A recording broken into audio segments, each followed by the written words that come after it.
Oh, shit.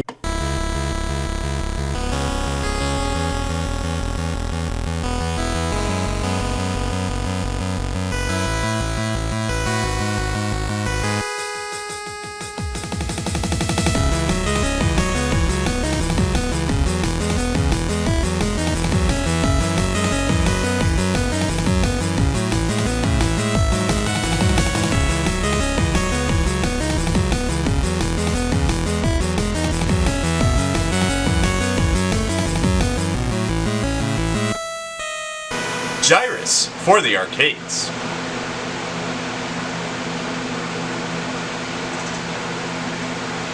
It's a funny word to say, but it sure is memorable. Gyruss, Gyruss, Gyruss. It's the early 80s and the arcade scene was booming with a plethora of great and not so great games being released almost every day, it would seem. It was true that you could go and get the home versions for consoles like the 2600, but most knew they wouldn't be getting the true arcade experience and opted to spend their hard-earned cash of quarters at the nearest place that held video arcades. By 1983 and before the looming crash that awaited the industry, the arcades continued to deliver some solid titles that year. This so happens to be one of them. Gyruss. This game was released in 1983, and I wasn't able to find what critics thought of this game back in the day, oddly enough. Now, Konami, good Konami, developed this game and licensed it out to Century here in the States, which is an odd choice to partner up with, as they would have found more success if they'd given this game to a bigger company like, let's say, Bally Midway. But Namco was already partnered up with them until Pac-Man Fever went into overdrive, and then they went over to Atari. Man, these partnerships are crazy. That's confusing. My point is, Konami should have found a better way to market this hidden gem of a space shooter, as it's one of the finest you can find in the arcades. You'll see what I mean as we take a better look at Gyruss.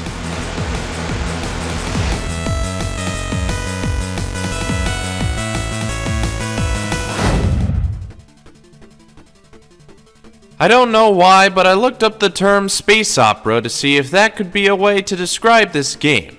The term mostly describes books, movies, and TV programs set in outer space, so this could be space opera in video game form. You control a spaceship and have to travel across the solar system in an effort to make it back to Earth, all the while destroying any enemies in your way.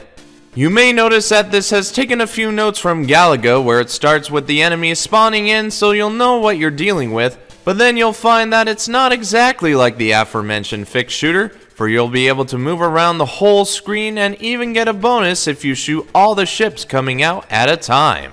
Once all ships have taken position, you'll be able to do combat with those ships remaining with your one-shot gun and quick reflex. But it doesn't have to be this way, for a power-up will spawn randomly with satellite enemies. If you shoot the power-up, you'll get double the firepower and have the ability to shoot foes easier.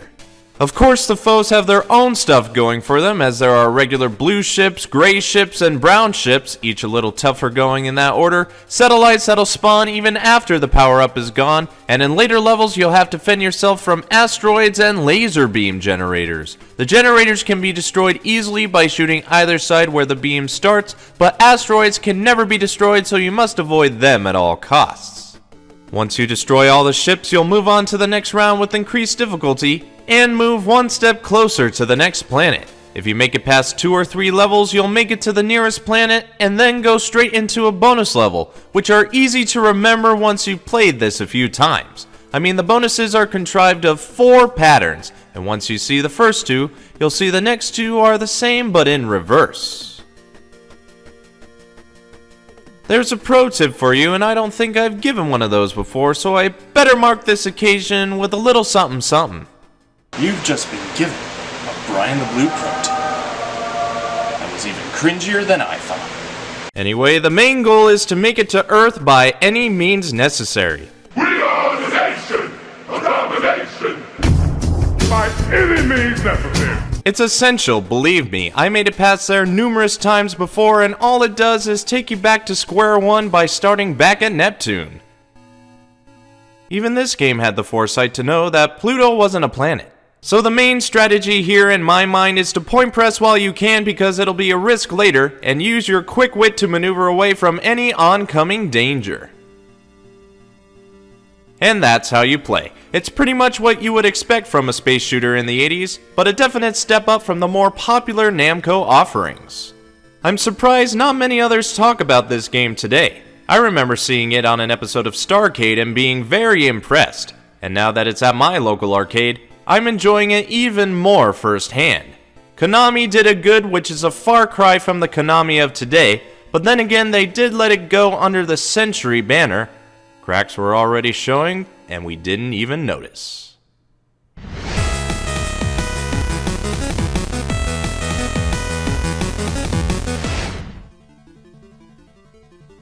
The music was composed by Masahiro Inoue, but it was more like taking old material and making it anew. For those with a keen ear, you may recognize the track Toccata and Fugue in D minor BWV 565 by J.S. Bach, which was in a few movies you may or may not know. Also, it's interesting to note that the game uses stereo sound, which wasn't common with most arcades at the time, so it's got that going for it, as you'll be able to hear with both ears going at light speed, or to your death. Oh, mother flippin' son of a language! How the heck did he follow me here?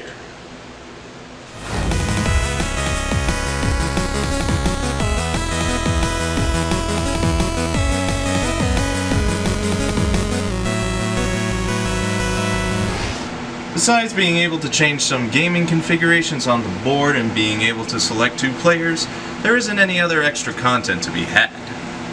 It's an arcade machine. What else would you expect?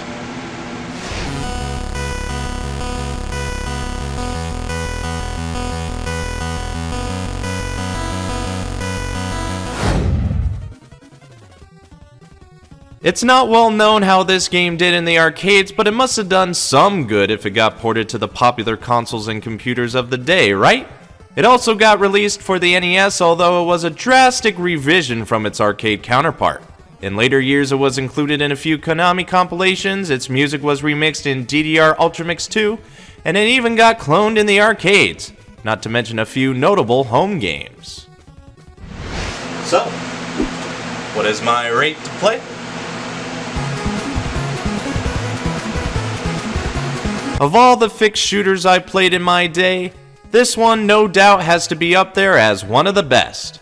Gyruss is a very simple and addictive game. It goes way beyond one step forward and makes like 7 with its visuals, sound, and gameplay. It's one arcade goers or any gamer ought to play, and is one the devs should be thanked for since the company they work for wouldn't do that now. So designer Yoshiki Akamoto, programmer Toshio Arima, and artist Hideki Oyama, thanks for going up to the stars and delivering this space opera. To conclude, I give this game a play rate of... play now. But that's only my opinion. If you have your own thoughts, leave a comment. If you like what you see, leave a like. If you think others would enjoy this, share it around the web. And if you want to see more, subscribe. Anyway, this has been Brian the Blue Game Reviews, Gyruss, for the arcades.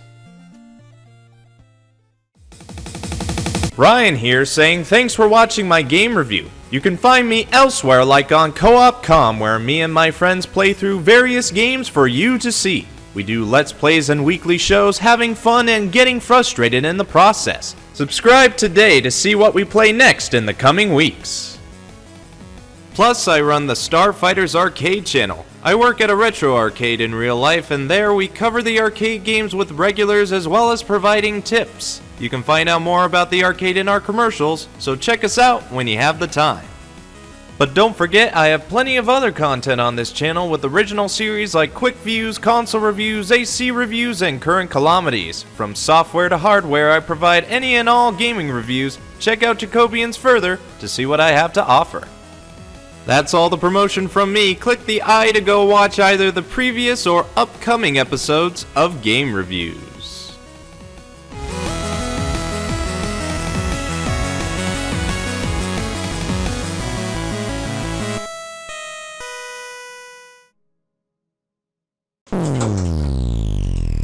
The games just turn off. Hey, Brent. Hey, it's time for us to shut down, man. Oh, I didn't think I was here for that long, man. Well, it happens when you lose track of time having fun. Say that again. All right. Thank you, Steve. No See you problem. around. Thanks for coming in, and come back to Starfighters next week. No problem. All right. Thank you, and good night.